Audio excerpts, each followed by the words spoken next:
కోరిక. అండ్ అలాగే cinema director గారు జ్యోతి కృష్ణ గారిని డైరెక్టర్ విత్ బ్రిలియంట్ విజన్ వేదిక మీదకి సాధారణంగా ఆహ్వానించేస్తున్నాము. అండ్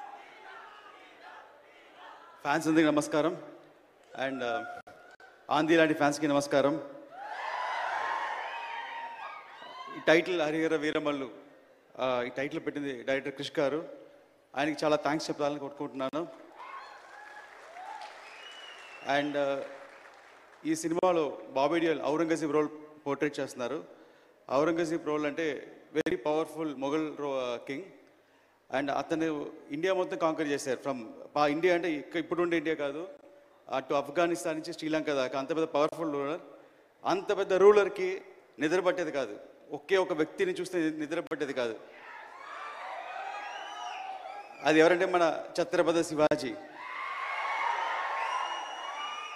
ఆయన ఉన్నంత వరకు నిద్ర పట్టేది కాదు. ఎప్పుడెప్పుడా అతను ఎలా అటాక్ చేస్తే భయంతో ఉండేవాడు. ఆయన ఒక ఫీవర్ వల్ల 1680లో చనిపోయారు. ఈ కథ హరిహర వీరమల్లు 1684లో స్టార్ట్ అవుతుంది.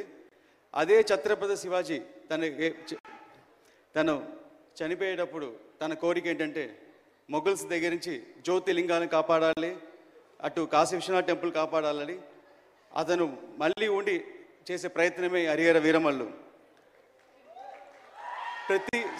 ప్రతి సెంచురీకి ఒక ఛత్రపతి శివాజీ పుడతారు. మనందరం చాలా లక్కీ. ఈ 21st సెంచురీకి మన పవన్ సార్ ఉన్నారు. We are very lucky. ఇలాంటి టైంలో మన సనాతన ధర్మం గురించి మన కోసం ఒకరు ఫైట్ చేసే మనలో ఉండేవాళ్ళు ఉండటం. అండ్ ఈ స్క్రిప్ట్ని ఎలా అనుకుని రాశానో, సార్ ఒక మంచి ఫైట్ తీసుకున్నారు ఈ సినిమాలో. ఒక 18 minutes ఫైట్. ఆ ఫైట్ అంశం చూస్తే రియల్గా బ్యాటిల్ ఫర్ ధర్మ మీకు కనిపిస్తుంది. దాని ఒక ఇన్స్పిరేషన్తో మొత్తం ఒక స్క్రిప్ట్ ఒక షేప్ మారింది. So thank you sir. And first ఆ ఫైట్ ఎడిట్ చేసి నేను డైరెక్టర్ త్రివిక్రమ్ గారికి చూపించాను. నేను చూపించగానే సారు ఒకసారి ఫీల్ అయ్యి నాకు చూడగానే కంట్లో నీళ్ళు వచ్చిందని చెప్పి అప్రిషియేట్ చేశారు. చాలా థ్యాంక్స్ సార్. అండ్ ఫాదర్ హేమరత్న గురించి చెప్పాలంటే ఒకే మాట, అందరూ వాళ్ళ పిల్లలకి ఆస్తి సంపాదిస్తారు, కానీ మా ఫాదర్ మంచి పేరు సంపాదించి ఇచ్చారు. ఆ పేరు వల్లే నాకు ఈరోజు పవన్ కళ్యాణ్ గారితో డైరెక్ట్ చేసే అవకాశం దొరికింది. చాలా థ్యాంక్స్ నాన్నగారు. Thanks Pawan sir. అండ్ ఒక చిన్న ఇన్సిడెంట్, సినిమా షూటింగ్ అంతా అయిపోయింది. ఒక 3 days ప్యాచ్ వర్క్ ఏదో ఉండింది. ఆ టైంలో సార్ ఒకసారి నన్ను పిలిచి ఇలా సినిమా చూడాలన్నారు. నేను ఒక సినిమా చూపించాను. ఒక 2 days నాకు కమ్యూనికేషన్ లేదు. సండే ఈవినింగ్ నాకు నెక్స్ట్ ఏం జరగబోతుంది, సార్ ఎలా ఫీల్ అయ్యారు ఏం తెలియలేదు, ఎలా ప్లాన్ చేయాలని తెలియలేదు. ఒక చిన్న లో ఫీలింగ్లో ఉన్నాను. అది ఆ ఫీలింగ్ వచ్చిన టైం ఏంటో తెలియదు. సడన్గా నాకు త్రివిక్రమ్ సార్ నుంచి కాల్ వచ్చింది. వచ్చి నువ్వు ఫ్రీగా ఉన్నావని అన్నారు. సార్ ఎస్ సార్ అన్నాను.